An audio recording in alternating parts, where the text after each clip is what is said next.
जहाँ चाहा वहाँ रहा, ये कहावत भारत पर बिल्कुल स्टिक बैठती है, क्योंकि जब पूरी दुनिया के रक्षा एक्सपर्ट भारत की रक्षा नीति को लेकर अटकलें लगा रहे थे, तब भारतीय प्रधानमंत्री ने कुछ ऐसा किया कि जिसकी उम्मीद किसी ने नहीं की थी। भारत के रक्षा क्षेत्र में किए गए बड़े फैसलों ने दुनिया की महाशक्तियों को चौंका दिया। उसकी योजनाओं को समझना और उस पर प्रतिक्रिया देना किसी भी देश के लिए आसान नहीं है। पीएम मोदी ने अपनी सरकार के शुरुआती दिनों में ही भारत को आत्मनिर्भर बनाने पर जोर दिया। उनकी मेक इन इंडिया और आत्मनिर्भर भारत योजना के तहत रक्षा के क्षेत्र में बड़े कदम उठाए गए। भारत कभी जो अपने अधिकतर रक्षा उपकरण आयात करता था, वो अब धीरे धीरे उन देशों की श्रेणी में शामिल हो रहा है जो अपनी रक्षा तकनीक खुद विकसित कर रहे हैं। और ये सिर्फ हथियारों, रक्षा उपकरण और तकनीकी निर्माण तक सीमित नहीं है, बल्कि इसमें अत्याधुनिक इंजन तकनीक भी शामिल है। इस समय दुनिया की निगाहें भारत के दो महत्वपूर्ण फाइटर जेट परियोजनाओं पर टिकी है, जिसमें एक है MRFA यानी मीडियम रोल फाइटर एयरक्राफ्ट परियोजना, जिसके तहत भारत 114 विदेशी फाइटर जेट खरीदने की योजना बना रहा है, और दूसरी है एमका यानी एडवांस मीडियम कॉम्बैक्ट एयरक्राफ्ट, जो भारत के स्वदेशी फाइटर जेट के विकास पर आधारित है। भारतीय प्रधानमंत्री की रणनीति के तहत भारत इन दोनों परियोजनाओं के लिए अलग अलग इंजन तलाश रहा है।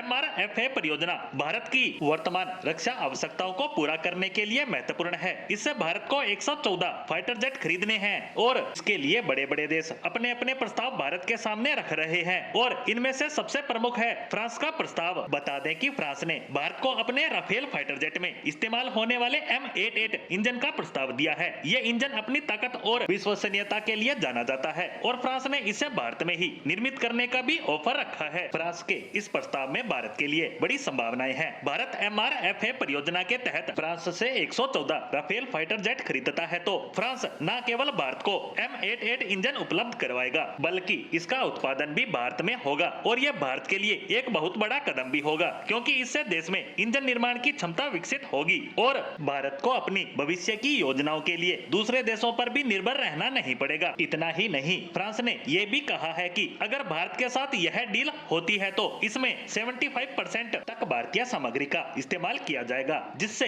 भारत आत्मनिर्भरता की ओर बढ़ेगा। भारत की दूसरी महत्वपूर्ण परियोजना एमका, जो भारत के स्वदेशी फाइटर जेट के विकास के लिए है, और यह भारत को 5वीं पीढ़ी के फाइटर जेट की तकनीक में आत्मनिर्भर बनाने की दिशा में काम कर रही है, जिसके लिए भी भारत को एक और नए इंजन की जरूरत होगी, और उसके लिए भी फ्रांस ने 110 किलो न्यूटन का इंजन उपलब्ध करवाने का प्रस्ताव भारत के सामने रखा है। भारत की ये दो योजनाएं न केवल देश की रक्षा आवश्यकताओं को पूरा करेगी, बल्कि भविष्य में देश को आत्मनिर्भर भी बनाएगी। इसके अलावा भी कई अन्य देशों के ऑफर भी भारत को मिल रहे हैं। अब देखना होगा भारत किस देश के साथ अपनी इस इंजन डील को फाइनल करता है।